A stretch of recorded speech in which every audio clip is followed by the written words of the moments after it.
So now let's talk about the FilletXpert feature, but before we do that, there is one more feature that I want to discuss related to Fillet, and that is setback parameters. Now for the setback parameter, I will use this corner, and for that, once again, let's go to Fillet, and here I'll go to this simple fillet, which is manual one, and I'll select the first option, which is constant size fillet, and I'll select this edge. Okay. So by default, a fillet radius of 16 is added here. You can apply any other radius if you want to, but I'll just select the 16 mm radius. If you have something else selected, just make it 16 because that's the radius where the changes will be much more visible. Now currently what I'm getting here is a fillet which kind of looks okay. If you see the preview, it kind of looks good and the edges are all maintained. But when you just scroll down this list and go to this option called overflow type, you'll notice that we have an option called default, keep edge and keep surface. Right now default is selected, which is just maintaining the edge of this solid. Let me zoom in and I'm going to select one of these other options. I'll select keep surface. And as soon as I do that, SolidWorks will change the fillet here. Now what is happening? In this case, it will make fillet with one single surface. As you can see, it is just a smooth surface of the fillet, but the edges are deformed. Let's just make this fillet to see things clearly. So I'll just click OK to create the fillet, and you can see that we have one smooth surface creating the fillet. Though this will deform this edge, but it will still maintain this smooth round corner here, and the surface is completely smooth as well.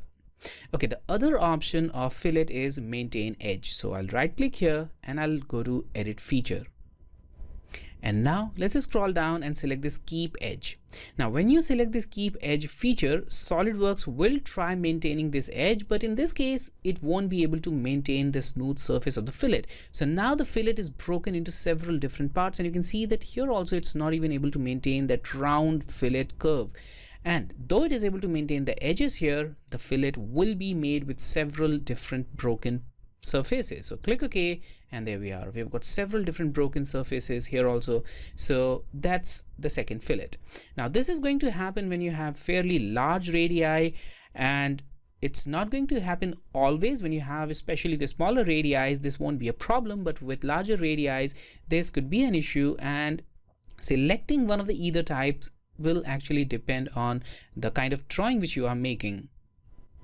Now let's go to the next option, which is FilletXpert. So I'll just delete this last fillet, and using fillet option you can very easily manage multiple fillets. So it's kind of a fillet management tool. So let's go to fillet, and here we have FilletXpert. Now FilletXpert will only work with the first type of fillet, which is this constant size fillet. If you select any other of these types, FilletXpert option will not work for any of these options. So even if I click, well, these options won't be available here for FilletXpert. So I'll just go to the constant size fillet, and now I can switch to FilletXpert. Okay, so let's start adding the fillet. So I'll just maybe select the first corner here, this edge. All right, and now with that edge selected, I'll maybe change the radii to 5, and I'll click on this apply button, and the fillet is now applied. Now not only the fillet is applied here, but it is also applied in the feature tree. So you can see that now it has added a completely new feature here. Now if you want to apply even more fillets, you can do that right now. You don't need to exit this command, and that's the beauty of FilletXpert. So let's just apply another fillet here. So I'll just select this edge, and right now I've got this tangent propagation checked. So with this tangent propagation checked, when you select any edge, all the edges which are connected tangentially from edge to edge will be selected. So in this case, these three are connected along the tangential direction, so they are all selected. Now I'll change the radius also. So I'll just make it 6 unit and apply, and we have another fillet feature here. So you can apply variable radii as well. You just don't need to stick with only one radius for creating these fillets. Okay, let's add even more fillets here.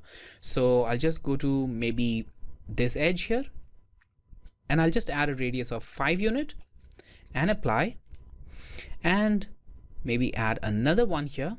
With the tangent propagation checked, I will add a radius of 3 unit and apply. So there we are, we have got several of these fillets added. Now if you want to modify any of these fillets later, you can do that also using FilletXpert. So in the FilletXpert we have a tool called change. So go to change, and here you can select the edge right from your drawing area, or you can select it from here. So here we have 3 different sizes of fillet applied. So if I select the 3 mm fillet, it will highlight the 3 mm fillets here. If I select the 5 mm, it will highlight the 5 and 6. So depending on the fillet that you have selected, it will just highlight that, and you can then later modify it. Or you can also just go to this option and select the fillet which you want to modify. In this case, maybe I just want to modify this one. So select this fillet and add a radius. So in this case, I'll just add a radius of 2.6 unit for this one, and I'll select resize, and the fillet has been resized. If you want to remove this fillet completely, you can just once again select the fillet and select remove, and that's going to remove the fillet entirely as well. Okay, now finally, let's just talk about this corner option. Now I'll go to this corner, and here you can select these kind of corners where 3 fillets intersect. So here right now we have got these 3 fillets, and this is just creating this shape by default, but you can choose from other alternatives that are available. So in order to do that, just go to corner, select the corner faces, and select this corner fillet here, this face. Now click on show alternatives, and SolidWorks will show you other alternatives for this fillet. So the first alternative is actually the same fillet which we have here, but when you click on the second one, you will get the preview here. So I'll just click here, and the fillet will change to this. So it will just change it to that second alternative. Now depending on the kind of geometry which you have, you may want to choose one type or the other for this kind of corner. In this case, I'll just select this fillet, and I'll change it back to the first alternative. I think the first one looks good just for this case, and it will work better in this example. So I'll just select that and click OK, and that's our fillet. And that's how you can use the FilletXpert tool as well in SolidWorks.